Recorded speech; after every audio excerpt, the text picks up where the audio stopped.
Those who speak of war think about it rationally without letting your emotions come into play. Think before you act, cause you can't step back once you're in. There are no winners if there is another war. India and Pakistan both are nuclear powers. If India and Pakistan go for a war, there are high chances of using nuclear weapons. Pakistan may use nuclear weapon to prevent a conventional military defeat. Pakistan has already boasted of a nuclear strike on India within 8 seconds. And India recently mentioned about reviewing their first use policy. A nuclear holocaust, a nuclear war, could cause severe climate cooling and may have a devastating impact on agriculture worldwide. It's a complete annihilation of resources. And above all, it's a threat to the rest of the world too.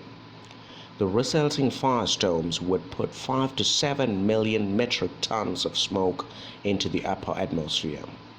And within weeks, skies around the world would be permanently overcast. It's going to be a nuclear winter. The darkness would likely last about a decade. The Earth's temperature would drop, agriculture around the globe would collapse, and billions will die. It's a concern because results on both sides will be devastating. It's not about victory. This is not 1971 scenario. This is not a caveman fight with swords and arrows. Both are nuclear-armed states. Millions will die and millions will suffer from radiation and even the future generations too. However, this may not lead to the extinction of human race.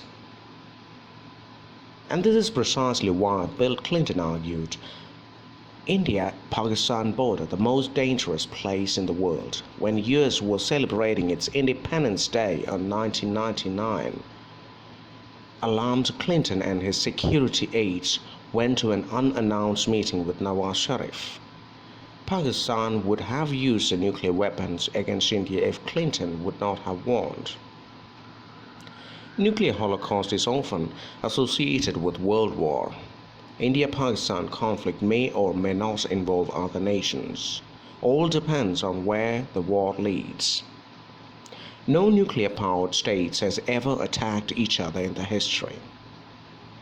US or Soviet Union never engaged in war with each other even during the Cuban-Turkish missile crisis or during the Cold War, because they both knew the risk. During the Cuban-Turkish missile crisis, US President John F. Kennedy responded to the Russian statements, "We are all mortals. We all worry about those we love and about succeeding generations, and so we must not let this lead to nuclear war."